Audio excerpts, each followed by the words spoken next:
Fala geral, eu sou o Deusleno Braga, arquiteto e falo daqui de Parnaíba, litoral do Piauí. E você está ouvindo o primeiro episódio do podcast Arquibancada, onde vamos discutir com nossos convidados temas de cultura geral, misturados sempre com a nossa experiência com a arquitetura, levando a vocês um pouco mais dessa profissão que amamos e mostrar como ela é parte da vida de todos nós a todo momento. Então vem com a gente e esperamos que você goste do nosso primeiro episódio. E para me ajudar a conduzir estas conversas, estará sempre aqui com a gente o também arquiteto Edmo Campos, direto de Teresina. Fala, Edmo! Eu sou o Edmo Campos, arquiteto, artista visual, experimentador do mundo aí. Gosto de experiências, de várias experiências, em multimídia, e tecnologia e arte. É mais ou menos isso, cara. Muito bem, então é isso. E quem estará conosco neste primeiro episódio? E aí a gente tem aqui do lado da nossa bancada, nossa arquibancada, Paulo Stefanos. Ei, Stefanos. Até hoje eu não acerto o nome. Até hoje tá errado lá, mas tá tudo bem. Só acertaram mesmo na certidão. Em todos os lugares são errados escrito meu nome. Arquiteto, ilustrador. Fala pessoal, aqui quem fala é o Paulo Stefanos. Tenho 0 anos de carreira em arquitetura. Comecei agora. Estamos aqui com a intenção de poder falar mais um pouco sobre arquitetura, cultura pop e coisas legais. Esperamos que não sejam coisas chatas. Uau! Então vamos conversar hoje sobre o que nos fez escolher o curso de arquitetura e urbanismo, como foi nosso ingresso na faculdade, as nossas expectativas, nossas decepções, nossas alegrias e como foi viver todos esses anos de universidade. Foi uma escolha muito difícil? Ou não. Ou não, né? Nos sentimos realmente arquitetos quando saímos da faculdade? Esse é o papo do primeiro episódio do Arquibancada. Então, vamos lá! Mas antes de começarmos, Edmo Campos, quem patrocina o episódio de hoje? Yuri Barros Engenharia, projetos, consultoria e assessoria. Você está precisando de projetos complementares, projetos de hidráulica, elétrica, projetos estruturais, projetos feitos em BIM? Procure o Yuri que ele manda ver. Em BIM? Que maravilha! É, o Yuri manda ver, cara. Se sua obra precisa de um engenheiro, procure Yuri Barros Engenharia. E todo arquiteto precisa da parceria de um ótimo engenheiro, certo? Exatamente. Yuri é um grande parceiro. Então vai lá, contatos e links na descrição deste episódio. E vamos ao nosso programa.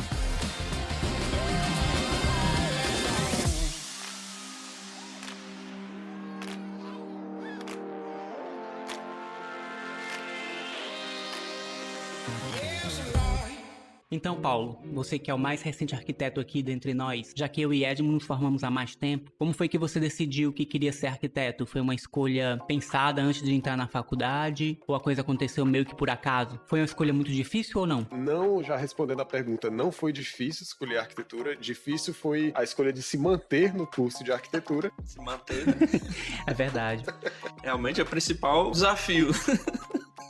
Depois que você entra, se manter realmente é uma das principais questões que você se faz. É verdade. Se eu fico aqui nessa história ou não, se embarco em outra coisa, uma coisa mais útil. Até porque a real é que eu entrei no curso sem ter a menor ideia do que eu tava fazendo. Eu entendia mais ou menos que eu tinha talvez algum chamado para arquitetura, algum tipo de talento ou conhecimento, mas só que chegando lá, a primeira coisa que eu vi, eu achei que eu ia realmente trabalhar com aquelas pranchetas. Eu achei que o trabalho seria daquele jeito e eu não entendia a menor ideia de como é que era o processo de fazer arquitetura. Eu sabia que tinha desenhar, que isso era muito bom, e ter noções volumétricas espaciais, que é uma coisa que eu também me considerava ter aptidão para isso. E Paulo, em que ano tu entrou? 2016 foi. Cara, ainda tinha prancheta nessa época aí? Tinha. Eu acho que tem até hoje. É porque, como é que funciona hoje em dia? Parece que é pra não abandonar um pouco a tradição. Nos primeiros períodos, eles colocam ainda pra você fazer na prancheta, pra você, tipo assim, respeita os arquitetos que usaram isso daqui. Então, antes de você chegar no AutoCAD, você vai sentir um pouquinho só pra você saber o que é a arquitetura tradicional e pra você ter as noções básicas, né? Pra você já não chegar mal acostumado com o AutoCAD, onde você só deleta, você não precisa raspar uma borracha e rasgar o papel manteiga. Aí eles fizeram a gente sofrer com papel manteiga pra 2 períodos depois, se eu não me engano, aí a gente começou a pegar no AutoCAD ali pela primeira vez. Eu acho até que é muito cedo, inclusive. Mas tudo bem. Eu tenho uma certa familiaridade com o mundo estudantil da arquitetura nos dias de hoje, porque, apesar de ter 20 anos aí de formação, por conta dos estagiários, né? Os colaboradores que trabalharam e trabalham com a gente aqui no escritório, nos fazem ter esse contato com o mundo acadêmico, que eu acho importante também pra gente como profissional ter um pé na academia pra saber o que é que tá surgindo de novidade. Inclusive, esse contato nos proporciona até visualizar que existem alguns problemas na formação do estudante hoje,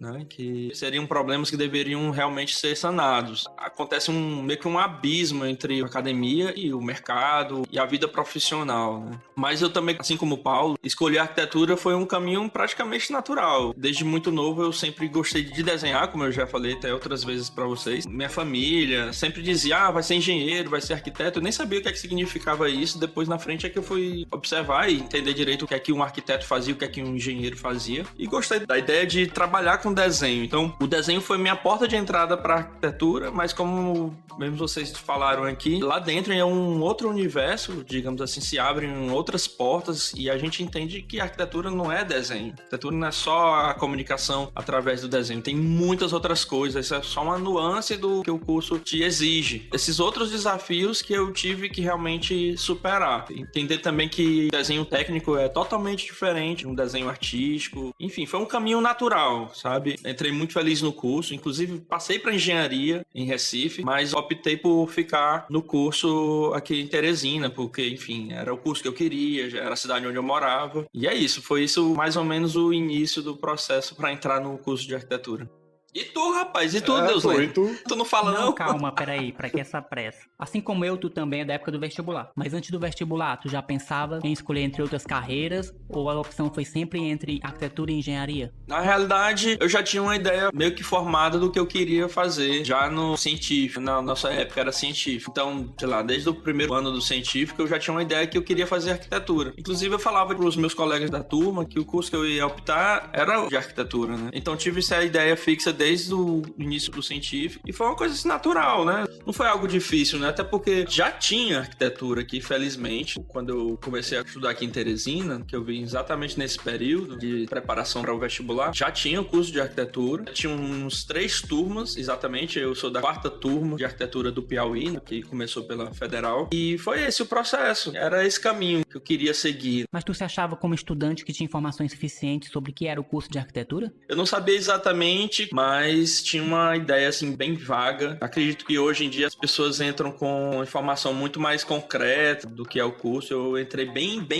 verde mesmo e foi bem mais complicado realmente nesse sentido de adaptar aquela ideia que eu tinha na cabeça com a realidade do curso e depois pós-faculdade a realidade do mercado. Foram 2 realidades que eu tive que enfrentar. Mas essa ideia do curso de arquitetura, do que é que faz um arquiteto, é uma cortina de fumaça do que é realmente a arquitetura, entendeu? Eu vejo muito por esse lado. Não, é muito doido porque no ensino médio eu era o mais convicto da minha sala do que eu queria fazer. Eu dizia que era arquitetura, todo mundo sentia até inveja, porque todo mundo tinha muita dúvida. Engraçado, inverteu. Depois que cada um entrou no curso, eu fui o menos convicto. Mas acho que do mesmo jeito do Edmo aí, não entendia nada, cheguei muito verde, embora já fosse muito mais explicado o que era arquitetura, o que se faz arquitetura, eu não tinha a menor noção do que diabo que eu ia fazer lá. E o engraçado é que dentro do curso, os professores não explicavam, eles não começavam o curso explicando o que o arquiteto faz. Eles começavam, já chegavam ensinando como se a gente já soubesse o que o arquiteto faz e só ensinando como fazer. Eu comecei aprendendo o como, mas não o que fazer. O porquê fazer. O porquê fazer. Começava assim já, meu Deus, tá bom, vamos aí.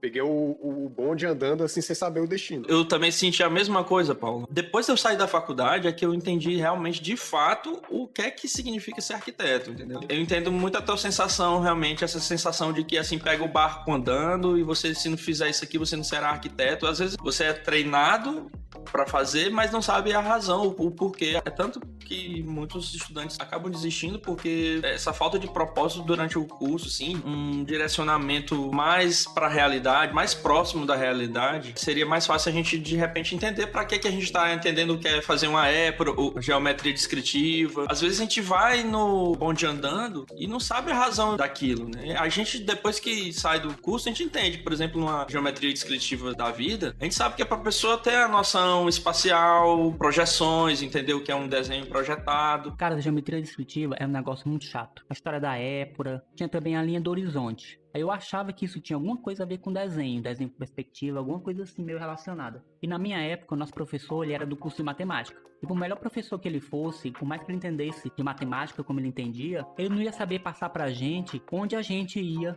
utilizar aquele conhecimento de geometria descritiva na hora de fazer um desenho técnico, por exemplo. Na hora de começar a passar pro papel a representação de um desenho tridimensional, que era o que a gente ia acabar vendo em desenho técnico depois. Então meio que aquela disciplina toda ficou meio sem propósito. Eu mesmo fui fazendo tudo aquilo aquilo meio por fazer, sem saber qual era a finalidade daquela coisa toda. Aí depois de um tempo a gente descobre, depois de sair do curso, a gente descobre pra que servia uma épora, pra que servia a linha do horizonte e qual era a utilidade de uma geometria descritiva de uma forma geral, na representação de um desenho de arquitetura. Exatamente. Não, e quando a gente entende depois no mundo da arquitetura mesmo, as noções que aquela disciplina começa a passar pra gente, porque eu acredito que não passa totalmente as noções espaciais, mas se a forma de apresentar aquela matéria fosse diferente, digamos assim, poderia ser muito mais instigante, né, cara? Sim. Até brinco, né? Eu cheguei até a falar aqui no escritório que, sei lá, uma semana de Minecraft seria muito mais útil do que 6 meses ou um ano de geometria descritiva. Faz sentido. Caralho, isso é muito real.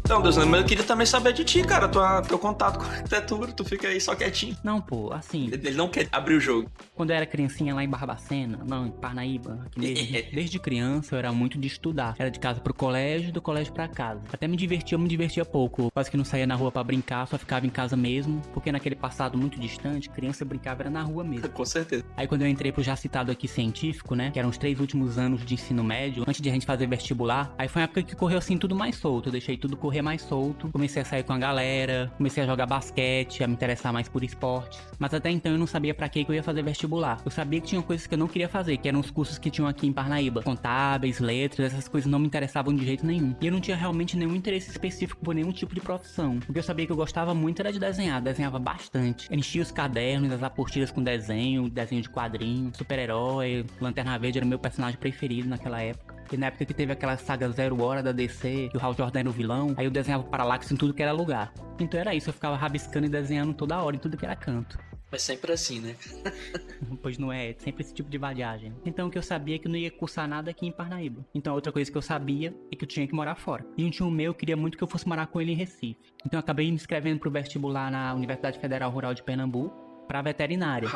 Porque eu sempre gostei de animais, né? Então eu achei que seria um curso interessante pra eu fazer. E também acabei me inscrevendo pra fazer vestibular na Universidade Federal do Piauí, que é em Teresina, pra arquitetura. E foi uma escolha baseada, assim, praticamente no meu gostar de desenhar. Basicamente só por causa disso. Porque a única coisa que eu sabia que ia ter em arquitetura eram disciplinas de desenho, né? Que lidar com geometrias, com instrumentos de desenho, quadros, transferidores, essas coisas. Aí eu lembrei que eu gostava muito também, na época de escola, de construir sólidos geométricos. E um dos trabalhos que eu tive na escola, uma época, foi justamente de construir uma maquete de uma casinha. Aí eu fiz a grama, construí uma rua, umas arvorezinhas e até uma piscina eu botei na casa. Esse trabalho eu gostei muito de fazer, cara, eu lembro até hoje. Interessante, né, cara? E acabei escolhendo arquitetura mais por causa disso mesmo, por causa dessas experiências na escola. Porque até então eu não tive contato nenhum com o trabalho de arquiteto, não sabia nem direito o que é que um arquiteto fazia, só lembro de desenho e de maquete, só isso, essas duas coisas.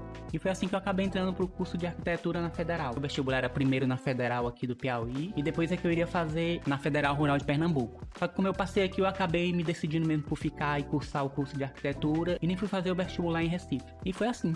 E acho que eu ainda não sei totalmente o que um arquiteto faz até hoje, né? Eu continuo descobrindo isso a cada dia. É verdade. Vocês falando aí, eu tava me questionando assim, quantos profissionais de arquitetura a gente conhecia antes de entrar no curso de arquitetura? Cara, zero. Conheci ninguém. Hoje eu não conheço. Não me conhece, não. Calma. Não, cara, mas assim, olha, a gente... exato, né? O Edmer é pichador. Não, cara, mas veja, quantos profissionais de arquitetura, digamos, você conheceu antes de fazer arquitetura? Assim, eu digo, eu conheço fulano, é arquiteto, ele trabalha, faz isso, aquilo, outro. Por exemplo, eu não tive aqueles contatos com profissionais do mercado, que às vezes os colégios levam pra fazer uma aula, pra te inspirar e tal. Não tive esse contato, né? Que às vezes as escolas fazem isso pra os estudantes, qual é o caminho que ele realmente tá seguindo, né? Mas veja, hoje é complicado, imagine na época que eu iniciei. Eu entrei em 96 na Federal, né? 1996. Antes disso, eu não tinha contato nenhum. Eu conhecia engenheiros, né? Conhecia, digamos assim, sabia o que é que um engenheiro fazia, porque eu já tinha observado obras, né? Que é a execução das ideias, né? Mas as ideias em si, como é que elas surgiam e como era o processo, eu não tinha a menor noção disso, entendeu? Aí a gente vai pelos exemplos que a gente tem, que a gente tinha, os livros que a gente lia, e conhecimentos gerais mesmo, que é o Oscar Niemeyer, o Lúcio Costa, e é muito por esse lance, né? Eu acredito que se eu tivesse conhecido um trabalho de um arquiteto realmente de fato, fato de ter conhecido pessoalmente um arquiteto antes, talvez eu tivesse até aproveitado melhor o curso e entendido algumas coisas que não foram explicadas durante o curso e eu só fui entender depois. E continuo aprendendo, né? O que é arquitetura, né? Eu também. Não sei vocês, mas eu não conhecia ninguém. Agora médico, engenheiro, advogado. Inclusive meu pai médico, né? Tinha tudo pra seguir uma carreira de médico, né? Com exemplos dentro de casa, mas essa veia arquitetônica, veia artística, me levou pra um outro caminho. E o espaço que o arquiteto tem na mídia, de uma maneira geral, ele é bem reduzido. Hoje em dia até um pouquinho melhor, por causa de alguns programas, de alguns reality shows. Mas ainda assim você percebe que é um negócio meio de nicho, quando você compara o tamanho do impacto que tem o trabalho do arquiteto na cidade e na vida das pessoas. Exato, a gente tem uma ideia bem vaga, né? Pois é, pô. E é um negócio doido, porque quando eu via arquitetura, eu via, assim, a mais macro possível. Até um pouco com urbanismo e tal. E, no entanto, quando eu via aqui em Teresina, né, falar de arquitetura, é quando eu ligava lá meio norte, aí tinha aquelas duas arquitetas, sempre alguma convidada falando sobre a arquitetura da alta sociedade e não sei o quê. Eu não quero isso aí não, pô. Aí me dava uma desestimulada, assim, mas eu ficava, não, pô, mas peraí, eu acho que os caras não tá muito preocupado com isso não, pô. Eu acho que tinha alguma outra coisa aí que arquiteto faz. E aí eu ficava tentando descobrir isso no meio da faculdade. Só que o ruim, aí voltando naquele assunto lá da gente não saber qual é o objetivo final, o que o arquiteto faz durante o próprio curso. Por exemplo, eu não sabia quando o professor dizia, cota daqui pra cá, daqui pra lá. Assim, pô, mas por quê? O que eu tenho que cotar? Por que eu tenho que cotar? O que eu tenho que saber que deve ser cotado e o que não deve ser cotado? Eu não sabia disso. Sim.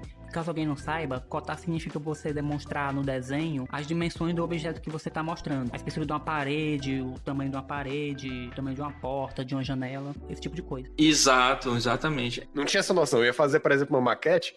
Eu ficava preocupado, passando horas escolhendo o poste que fosse específico, idêntico ao poste da rua, sabe? Eu achava que tinha que ser extremamente fidedigno, sendo que não era necessário, entendeu? Eu perdia tempo em coisas que não precisava perder tempo com aquilo. Exatamente porque não me diziam qual era o objetivo. Uma coisa, por exemplo, eu não tinha noção de que existem diferentes tipos de plantas. A planta de layout, a planta técnica, a planta de piso, a planta de... Eu achava que tinha que cotar tudo no mesmo desenho. Eu ficava, caraca, mas não vai caber tudo aqui e tal. E aí eu ficava assim, mas vai ficar uma confusão, uma bagunça, o que eu tenho que cotar, o que não tem. Eu achava que até o espaço entre os azulejos, né, que é aquele respirozinho, eu achava que eu tinha que cotar. Rejunte.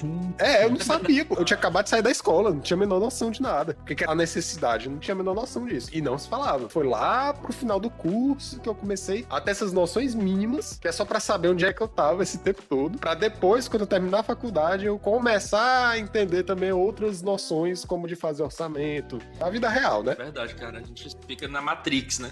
E falando desse primeiro contato com o curso de arquitetura e essa questão do objetivo, tinha uma coisa que bugava muito a minha cabeça, é que as primeiras disciplinas do curso, muitas delas eram só de criatividade pura, né? E elas não tinham muito outro objetivo que não fosse fazer você entrar em contato com a parte artística, com a parte plástica, de materiais, de objetos, cores e formas. Mas não pareciam ter um objetivo prático do ponto de vista arquitetônico, da construção de alguma coisa. Era tudo bem legal, mas me fazia sentir assim um pouco perdido.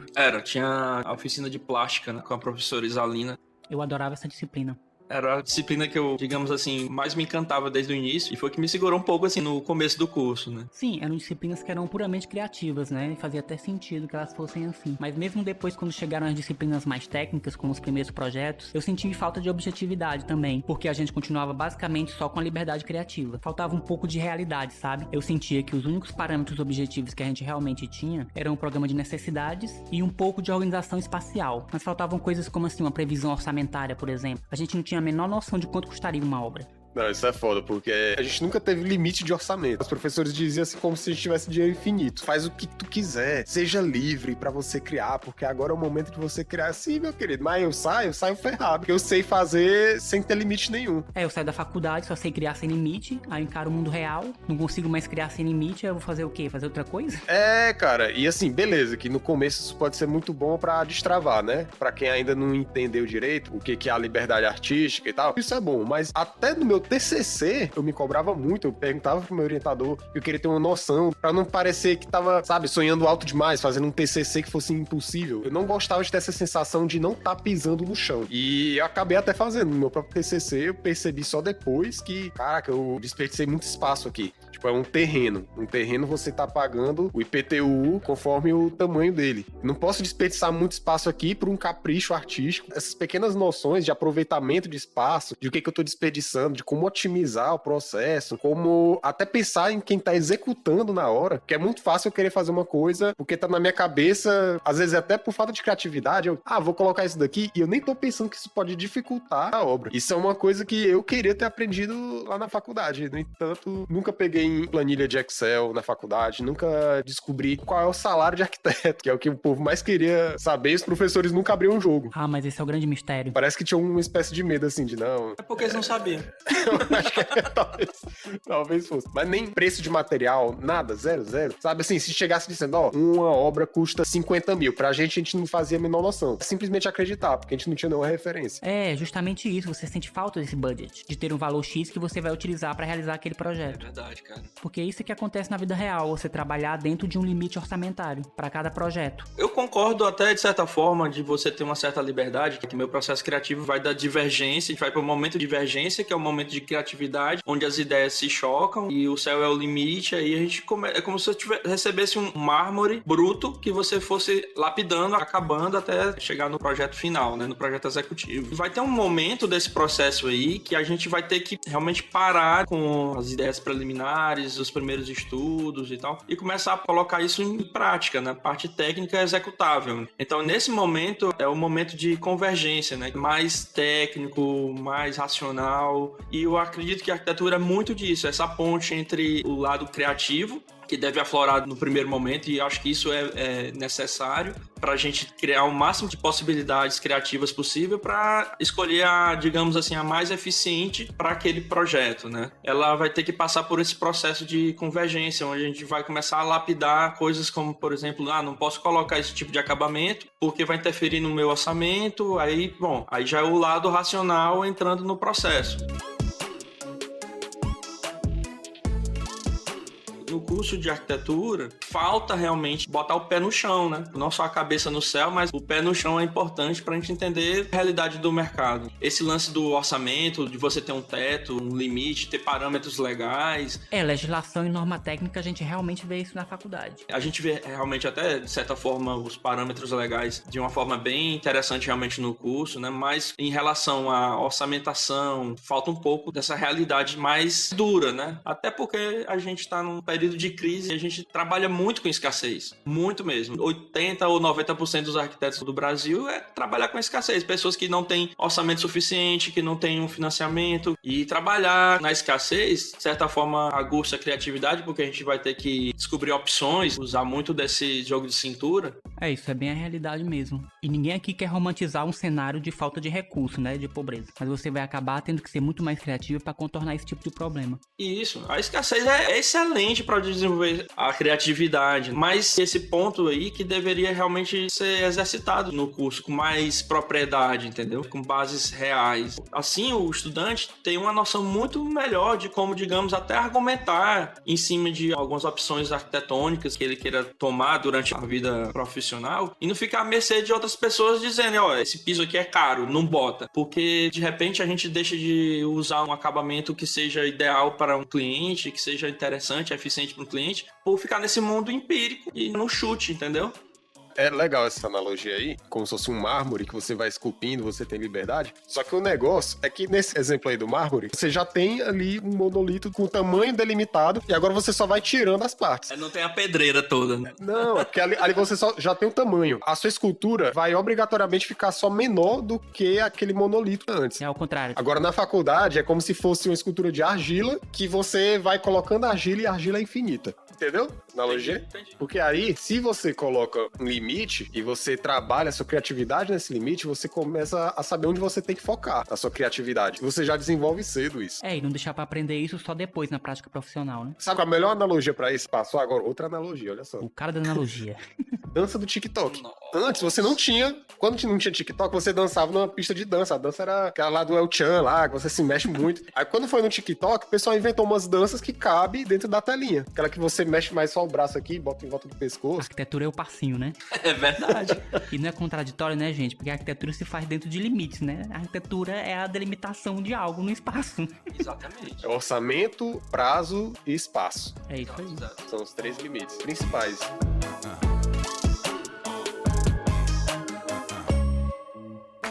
É Mas eu vou te contar, até mesmo na vida profissional é complicado você ter essa informação do orçamento, entendeu? E eu até falo pro cliente, né, que é para ele não ter susto lá na frente. Ele precisa abrir o jogo pro profissional de arquitetura, dizer, olha, eu tenho um X para gastar e gostaria de entender qual seria a melhor proposta dentro desse X. Eu sempre faço esse questionamento nas primeiras entrevistas, mas muito poucos são os que dizem, não, eu tenho só uma noção, é tantos mil. A gente entende que ele tem uma noção só, muitas vezes fora da realidade. Em um momento a conta não fecha. E eu sempre explico muito bem pros clientes, olha, obra não é planilha. Quando você tem uma planilha, você muda os números ali. Na obra, não. Você não tem como alterar depois que já está o projeto pronto. É muito mais caro você reverter a situação. Então, vamos trabalhar isso antecipadamente, colocar isso nos nossos limites, porque a gente vai ter limite legal, né? Legislação urbana, várias regras aí, a BNT e tal, que a gente segue as normas técnicas, mas também a gente precisa ter essa noção de orçamento para que ela seja execuível, porque a arquitetura é obra pronta, cara, é obra sendo utilizada. A arquitetura não é desenho. O sucesso da obra depende de vários atores, não só do projeto em si, que inclusive tem vários processos dentro dele, mas também do processo construtivo. E esse distanciamento é nítido na faculdade. Eu tive muita dificuldade, não sei vocês, de entender alguns processos construtivos. Tive que aprender na marra, fora, por curiosidade mesmo, porque dentro a gente só tem uma noção muito vaga. Apesar de a gente ter várias disciplinas alinhadas com a construção e tal, com a engenharia, mas foi quando eu saí realmente do curso que eu comecei realmente a observar algumas coisas desse tipo, entendeu? Sim, eu também senti muito isso.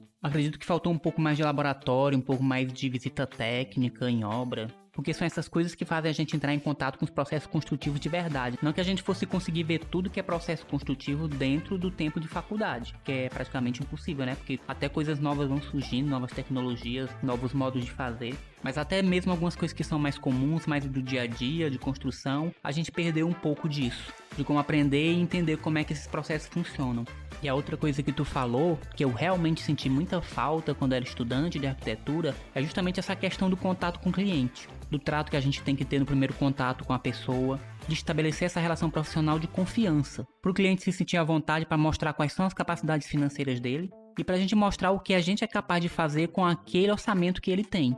Porque muito do andamento de um projeto, do sucesso dele ou não, vai depender justamente dessa relação. Se o processo todo vai ser mais ou menos turbulento, mais ou menos estressante, vai depender dessa relação de confiança que você vai estabelecer com o cliente. É verdade. E você administrar e fazer o balanceamento entre o que o teu cliente quer e tudo que é realmente capaz de ser feito com aquilo que ele tem. É verdade, Deusleno, e isso é uma dificuldade que eu vejo muito nos estudantes que estagiam com a gente aqui no escritório. Esse contato com o cliente, muitos deles não tem nem vontade de tratar realmente com clientes, apesar de eu incentivar em alguns pontos, porque não tem esse treinamento, digamos assim. Esse contato é primordial para a gente entender as necessidades do cliente, entender de dores, um termo que é bem utilizado hoje em dia, entender da dor do cliente para você, inclusive, vender sua... É, meu amigo, e hoje em dia a dor financeira é uma questão bastante real, principalmente no Brasil. Entender a dor financeira. Não. E as necessidades básicas mesmo dele no processo.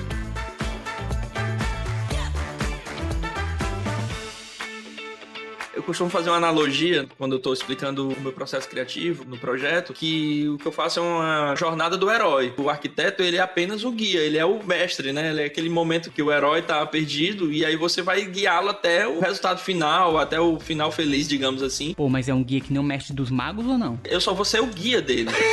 Como era? Um guia do mestre dos magos. Exato, cara. Não, mas pô, aí tu some. Não, pô, aí tu lasca teu cliente, né?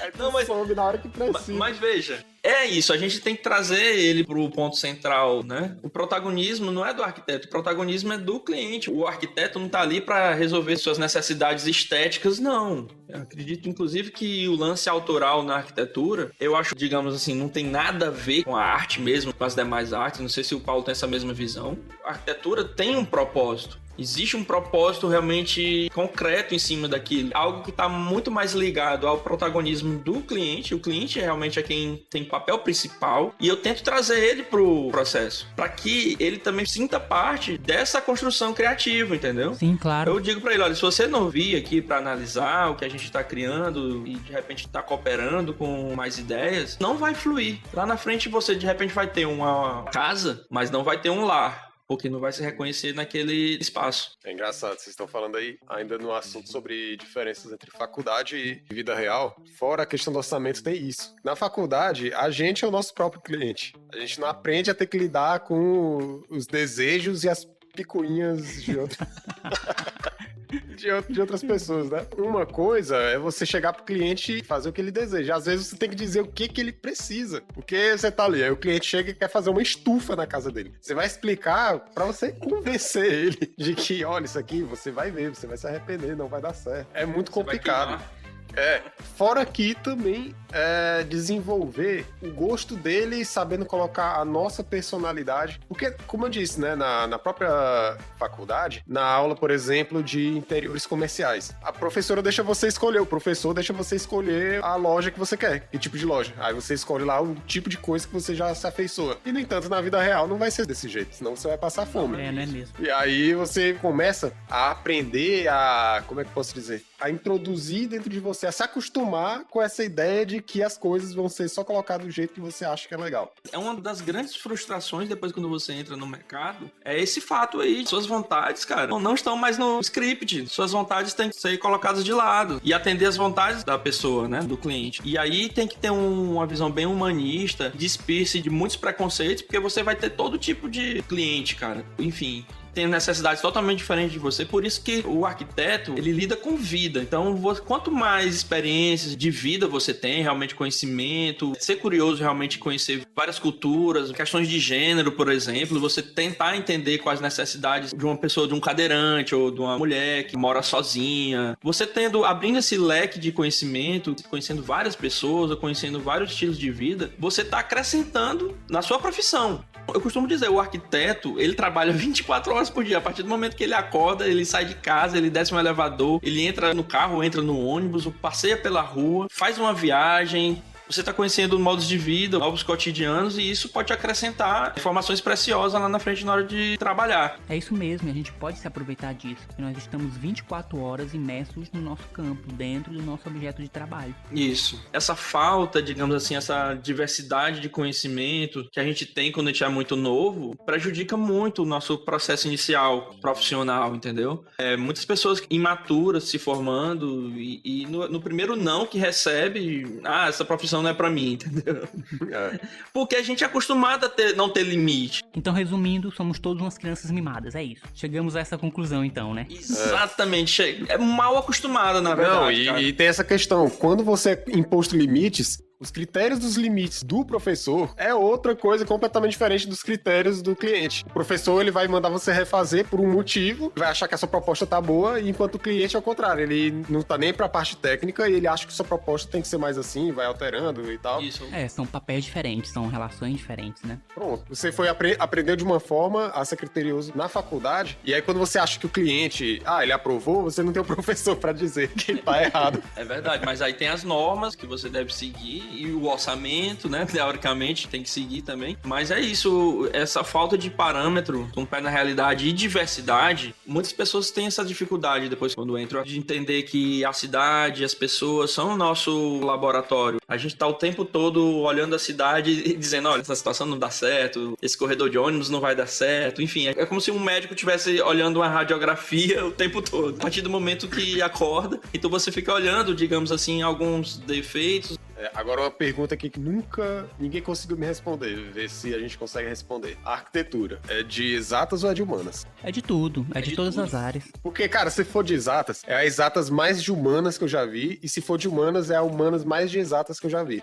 Pelo simples fato de que você precisa saber a logística da coisa, não é nem tanto a parte da engenharia, né? Porque ali fica pra parte do engenheiro. Claro que também a gente tem que pensar no que o engenheiro vai fazer, mas pela lógica racional da função para o ser humano.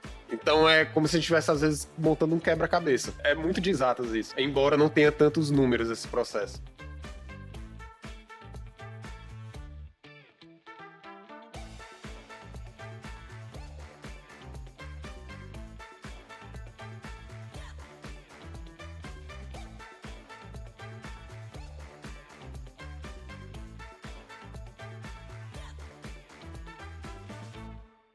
E aí, tá gostando do episódio? Vamos fazer uma pequena pausa para o nosso último patrocinador e voltamos em seguida.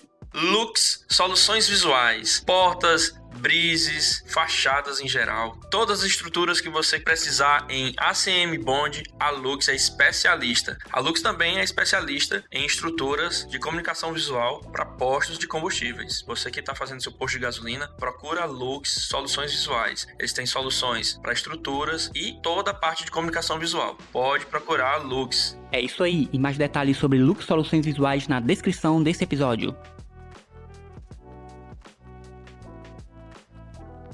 A arquitetura está à nossa volta o tempo todo, desde a função mais básica há milhares de anos, que é a de abrigo, e vem acompanhando e sendo modificada pela gente o tempo todo. Então ela está em quase todas as áreas do conhecimento humano. Até mesmo quando nós formos deixar a Terra para ir habitar outros planetas, a gente vai ter que pensar em maneiras de como a gente vai se relacionar com esses novos ambientes, esses novos lugares. Quais os materiais que a gente vai ter disponível, que técnicas a gente vai ter que utilizar para continuar existindo e vivendo. E tudo isso é arquitetura também. Então não tem como separar o ser humano da arquitetura. E por isso mesmo a gente tem que estar sempre pensando na sociedade, no ser humano, nas suas necessidades, nas suas novas necessidades, novas aspirações, novas técnicas, novas tecnologias, para pensar e fazer arquitetura com cada vez mais qualidade em prol das pessoas.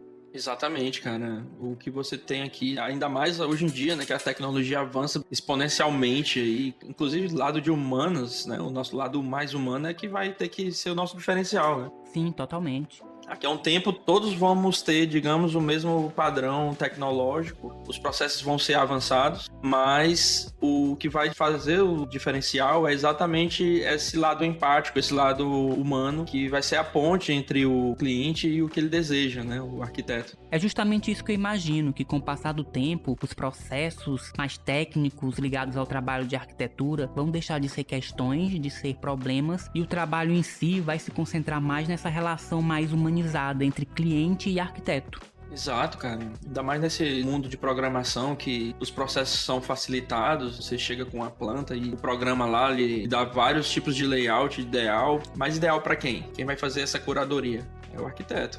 Enquanto o Paulo falava sobre essa questão de arquitetura ser de humanas ou de exatas, eu lembrei que na nossa época de universidade, na UFP, nós estávamos no Centro de Tecnologia. O enfoque era esse, não é isso, Edmo? Exato, CT. E tu acredita que a parte de humanas acabou sendo prejudicada por conta dessa visão muito mais voltada para tecnologia naquela Acredito, época? cara. Eu acredito. Eu acredito que se a gente tivesse um outro centro, sei lá, CCHL, a gente poderia ter tido uma visão até mais humanística da arquitetura, né? Eu acredito, Deusland, também, que nós fomos meio que cobaias. Certeza, o curso era muito novo.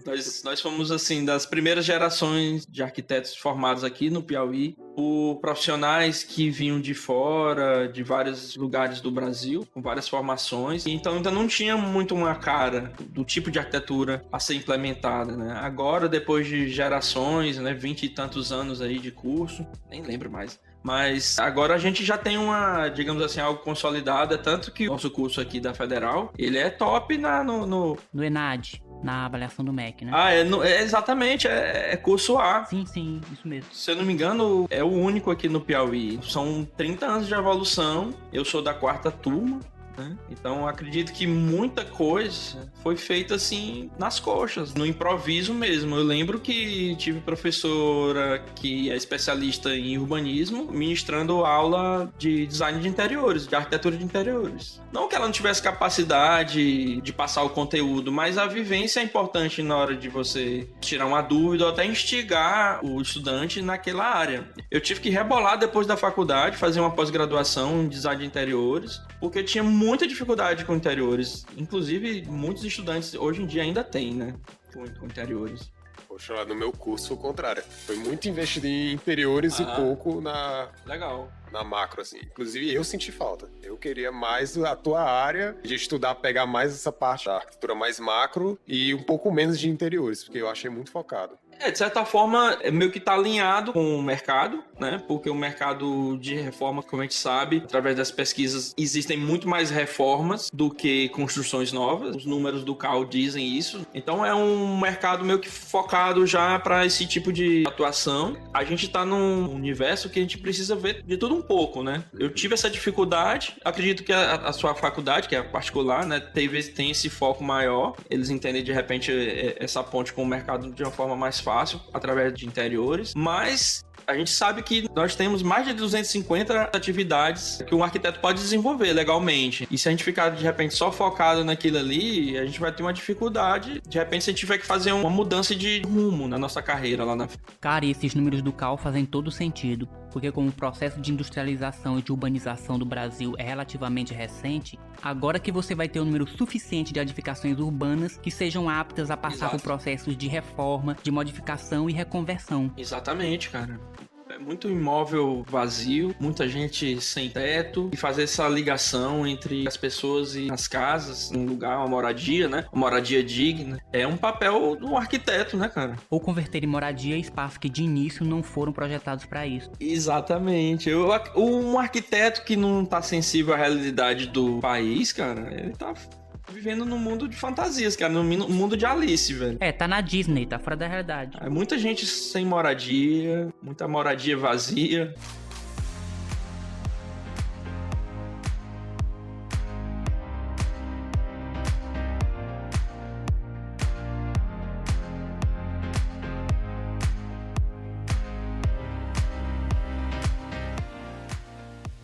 Cara, muito doido. Vocês estão falando agora aí de praticamente plano diretor. Eu vi um vídeo agora, vocês sabem que é o Iberê Tenório, né? Do Manual do Mundo. Sim, claro. Cara, aquele ali é um dos melhores canais que existe no YouTube, assim. A melhor coisa que veio existir na internet. Rapaz, o Manual do Mundo era um dos melhores blogs da internet. E os vídeos de ciência do Iberê no YouTube são fantásticos. É sensacional. Ele fez um vídeo que era exatamente o que eu precisava assistir na faculdade durante a aula de plano diretor. Olha só como é simples o título do vídeo. Como é feito um bairro. Esse é ótimo. Aí lá ele não fala do plano diretor, ele não fala toda a parte técnica, ele fala para pessoas leigas, né? Então ele diz assim, então aqui a gente tem um projeto, ele só mostra assim a prancha enorme, impressa aqui o projeto, e vamos ver como é que funciona aqui. Aí ele vai lá pro trator, aí ele mostra a escavação, que tem um monte de lote, aí aqui vai passar né? a terraplanagem, aqui vai passar a rua. Agora aqui a gente tem esses canos aqui, que vai ser o cano de esgoto. Eu preciso que ele fique assim e tal, porque senão... Agora você imagina como seria se todas as pessoas dessem descarga ao mesmo tempo. Esse cano precisa aguentar. Ele começa a dar uns exemplos assim, e mostrando lá, junto com o pessoal de luva e bota, que caraca, era isso que eu precisava ver antes de entrar na parte de plano diretor, porque as normas e tal, né?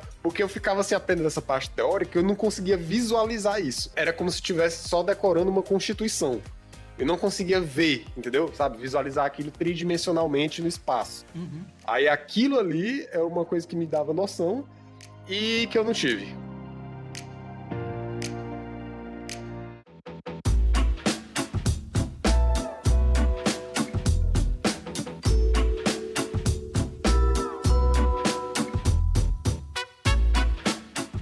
A pergunta que eu tenho é: em qual momento do curso vocês pensaram em desistir? A todo momento. Não, mas tipo, se teve um momento assim, caraca, vocês pararam assim, cogitaram assim, em algum momento, alguma hora. Cara, Deus lembra, tu sabe? Vocês chegaram, cara, isso aqui não é pra mim, pô. Cara, alguns. Tinha um professor de uma disciplina, que eu não consigo me lembrar o nome. Acho que eu bloqueei o nome dessa disciplina na minha mente, porque foi uma experiência realmente terrível. Excluiu. Não, excluí totalmente. Porque era um desespero, era uma sensação de impotência total. E o problema não era nem a disciplina, o problema era o professor. Porque eu chegava na sala de aula, começava a encher o quadro de cálculo. Era uma disciplina de cálculo. E ele enchia esse quadro todinho com cálculo. Aí chegava lá no final, ele olhava pra trás, ficava olhando tudo que ele fez e tava tudo errado. Depois dele encher o quadro inteiro, a coisa tava toda errada. E ele não sabia mais onde é que tinha errado. Lembra de quem eu tô falando, né, Ed? Eu sei, sim. Sei quem é. Ele, inclusive... Queridíssimo professor, muito gente boa. Mas ele e aquela disciplina juntos era uma combinação terrível. Inclusive que Deus o tenha, né? Ele já faleceu. Sim, pois é. Mas era uma figura. Era assim, cara. Mas eu lembro dele, né? Eu lembro que ele... Não vou dizer nome, né? A gente não vai falar de nome aqui. A disciplina era tão pesada, né? Que ele deixava a gente consultar, pô. Exatamente. Ele entregava lá a prova... Saía, ia fazer as coisas dele, aí ele podem responder. Era isso aí mesmo. Podem até discutir entre vocês. Ô, louco. Ai, meu Deus. Pelo menos ele tinha consciência, né? Mas não, assim, pelas disciplinas, tiveram alguns momentos assim que eu fiquei Teve alguns momentos, inclusive, constrangedores pra mim, assim, no sentido de um professor também rasgou uma prova minha. Caramba, velho. Na frente de todo mundo. Foi foda. Que horror. Foi foda. Eu não lembro exatamente qual foi o motivo. Eu não tinha tirado uma nota tão interessante nessa disciplina, inclusive era matemática, essa parte de cálculo aí. E aí ele fez uma brincadeira, assim, de muito mau gosto, assim, foi um assédio moral terrível, mas naquela época não existia esse lance. Essa conscientização, né? Ele fez o seguinte, tem uma prova aqui que eu não vou nem corrigir, eu vou rasgar ela aqui. Falou meu nome, rasgou e jogou no lixo. E no final da aula ele falou, não, cara, tô brincando, eu vou corrigir. Pega lá a prova que eu vou colar. Ah, sacanagem, pô. Eu fiquei puto, cara. Pô? E nesse momento, assim, foi punk pra mim. Depois, no decorrer da matéria dele, ele viu que pegou pesado comigo. Depois ele quis puxar meu saco lá, mas eu já não tava tanto, assim, tão aberto assim pra ele, não. Já tava rasgada a relação, né? Tá total. Olha a piadinha. Caralho. Pô, bicho, na minha realidade foi mais quando eu simplesmente comecei a achar que tinha outras coisas que me davam mais prazer do que aquilo. Eu tava muito chateado, porque assim, na minha faculdade, o meu curso ele foi muito bom em termos de muitas opções de aprendizado. A gente foi apresentado ao BIM, professores que entendiam muito de AutoCAD, mas ainda assim, cara, nesse sentido, como a tecnologia foi avançando muito rápido, eu me senti meio deslocado, assim, como se à medida que o curso ia avançando, os próprios professores, o curso, ele ia ficando defasado. Completamente cara. Defasado, e eu fiquei assim, sabe, perdido. Beleza, eles apresentaram pra gente, venderam um sonho do BIM, e no caso era o Revit. Pode falar aqui o nome dos produtos, né? Pode, vai ter inclusive patrocínio.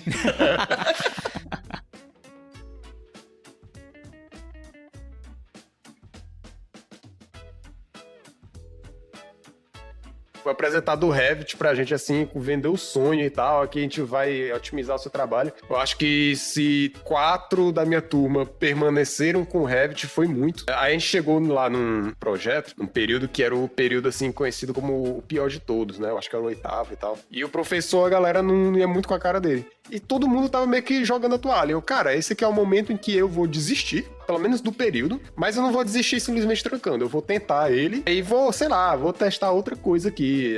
Eu tava cansado do AutoCAD, que pra mim é um programa super estimado. Eu não entendo como é que um programa até hoje tem cara de programa de espionagem da KGB dos anos 80. Uau. E até hoje ainda o pessoal paga aquilo ali. E o Revit eu também tava muito chateado, porque ele travava muito. E eu tinha que passar mais tempo tentando resolver problemas que ele me apresentava do que liberdade criativa. Eu, cara, quer saber? Vou experimentar aqui outro programa. E aí foi o momento que me falaram aqui do ArchiCAD, testei o ArchiCAD, e em uma semana eu tava me perguntando por que eu não conhecia nenhum arquiteto que usava esse programa. Eu pensei, caraca, e aí por isso que eu pago tanto pau pra ArchiCAD aqui, eu sou um arquicadista, praticamente um militante desse programa, porque ele me fez ter a vontade que eu não tinha de ser arquiteto, foi o programa que me deu. Eu me senti tão livre pra ser arquiteto que eu comecei a entender como é que funciona a mente do arquiteto, tamanha liberdade e recurso que ele me proporcionava. Foi nesse período aí que comecei também a entender o BIM, aí eu comecei a entender através do ArchiCAD, aí eu comecei a pegar gosto. Tarde, muito tarde, 8º período, quase desistindo, mas foi aí que eu comecei a entender o processo, assim, e querer, não, vou continuar, gostei, e tirei 10, inclusive, todo mundo tirou notas muito baixas. Inclusive, o crivo do professor teve que baixar, porque tava muito baixo o nível da... Ixi, a galera... Não, só tá muito snob, mas tá assim, ótimo. O elogio que eu recebi... Ai, ai.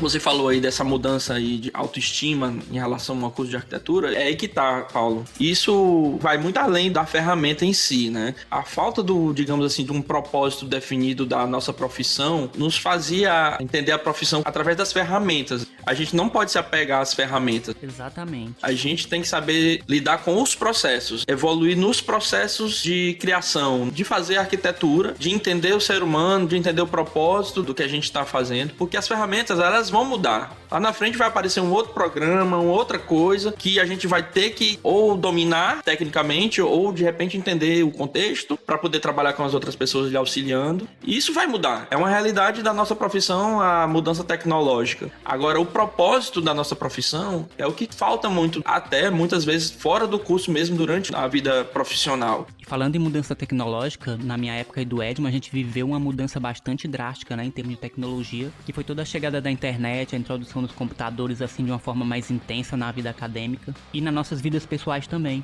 A gente viveu dentro da universidade essa passagem do desenho em prancheta, totalmente em prancheta, desenho feito totalmente à mão, com papel manteiga, papel vegetal, tinta nanquim, todas as ferramentas manuais, né? Para o desenho CAD, né, que é o desenho assistido por computador. E o AutoCAD que o Paulo tanto detesta, né, que pra gente era revolucionário. Já pegando aqui o gancho aqui, eu entrei no curso em 96 e saí no final de 2000. Sou aí da virada do milênio, né? As tecnologias que a gente tinha na época, eu vivi essa evolução, essa primeira evolução aí que veio com a internet. No início do processo, que foi em 96, a internet ainda estava engatinhando aqui, em Teresina, no Piauí e tal. Do meio pro fim do curso, eu tive que me adaptar a essa nova realidade. Eu lembro nitidamente, cara, eu demorei muito a ter um computador e ter internet em casa, né? Praticamente no final do curso. Mas eu via meus colegas falando, não, cara, eu te mando o arquivo pela internet, por e-mail. Eu ficava assim, como assim, cara? Tu vai mandar o trabalho pra ele da tua casa? Tu não vai precisar levar lá no computador dele? Vai precisar levar o disquete? Não, cara, não.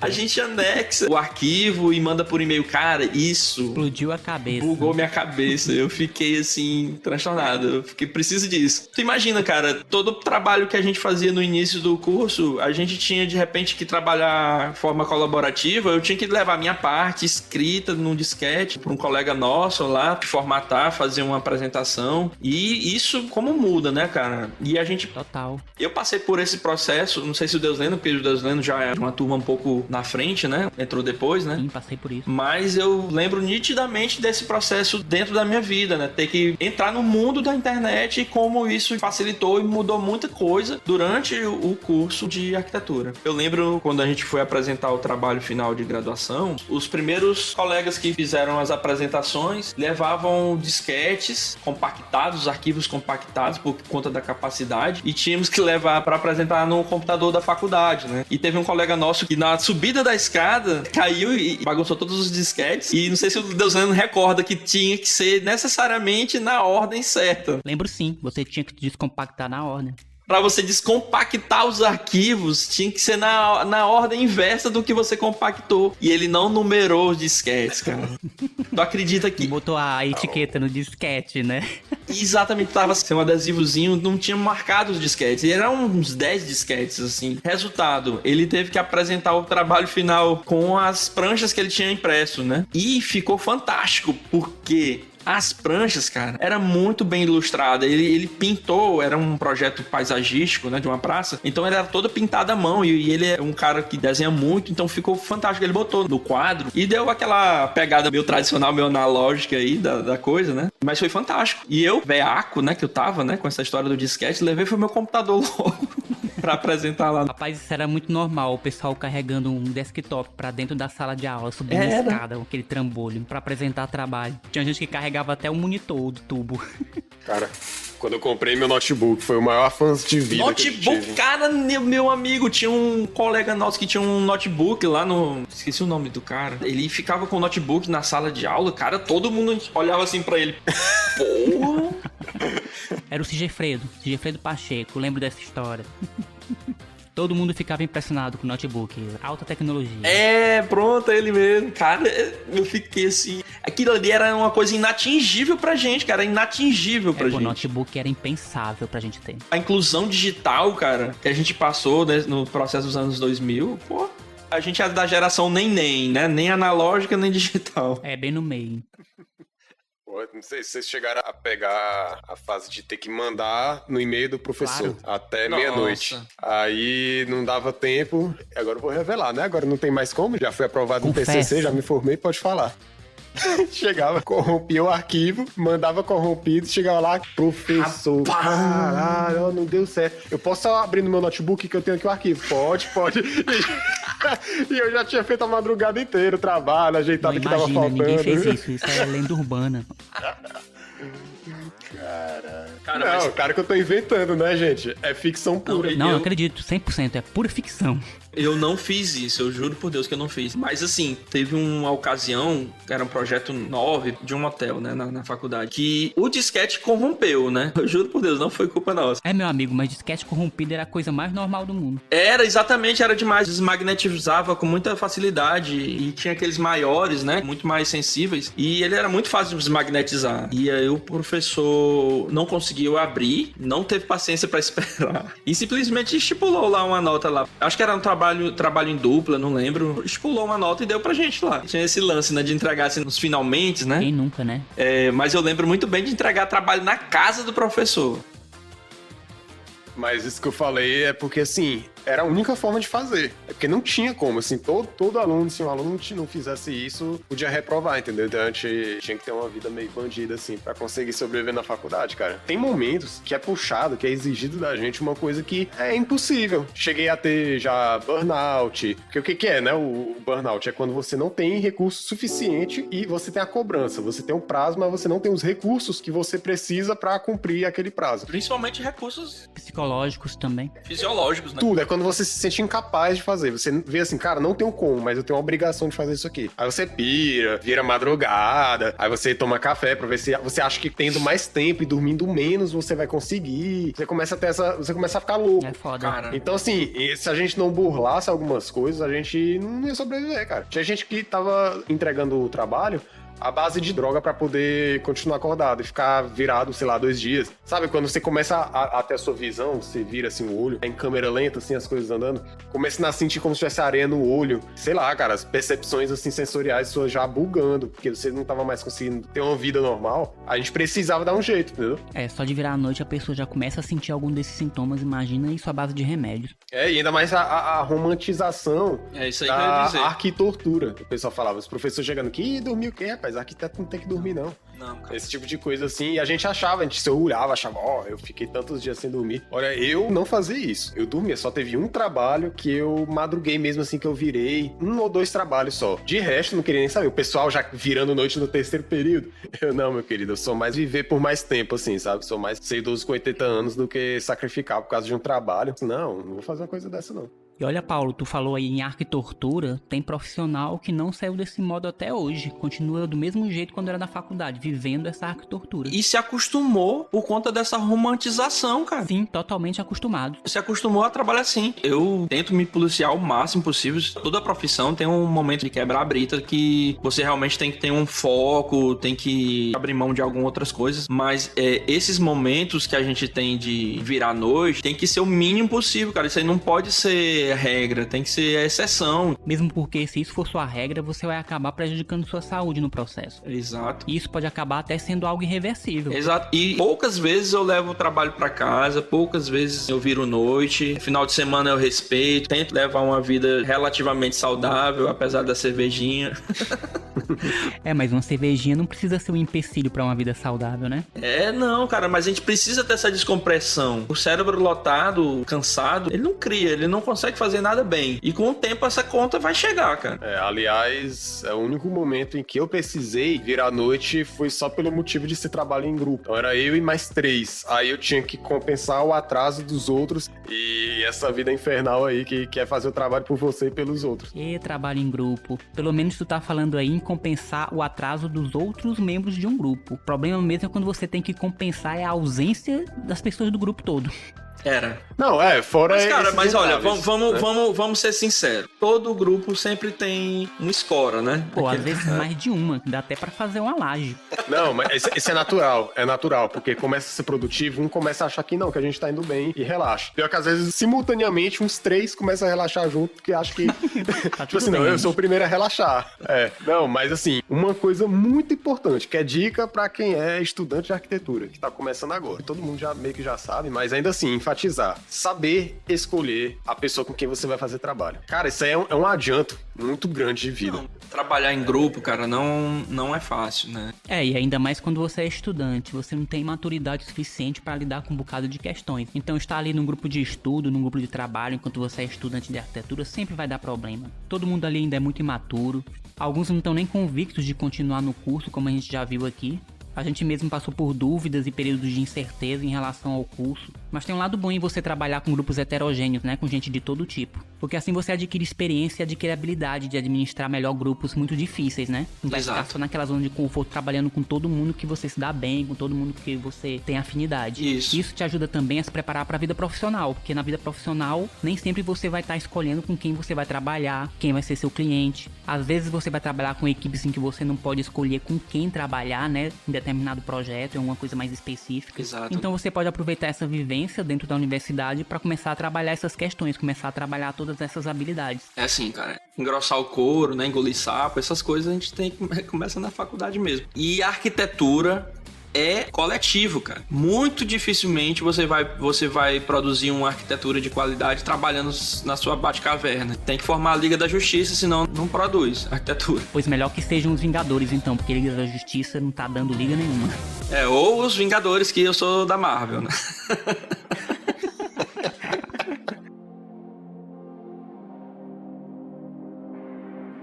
E é isso aí, geral. Fim de jogo. Por hoje ficamos por aqui. Não se esqueçam de conferir mais informações sobre o Arquibancada na descrição do episódio e até o próximo programa.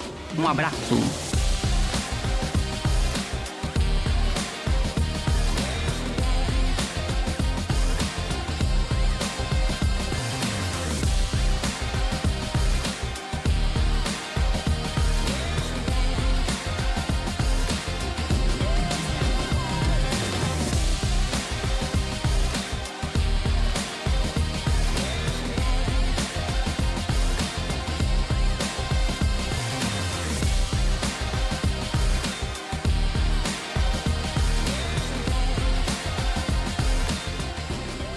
Este episódio foi gravado nas dependências de Básico Escritório Compartilhado, espaço de criatividade e experiências. Sua próxima estação está aqui.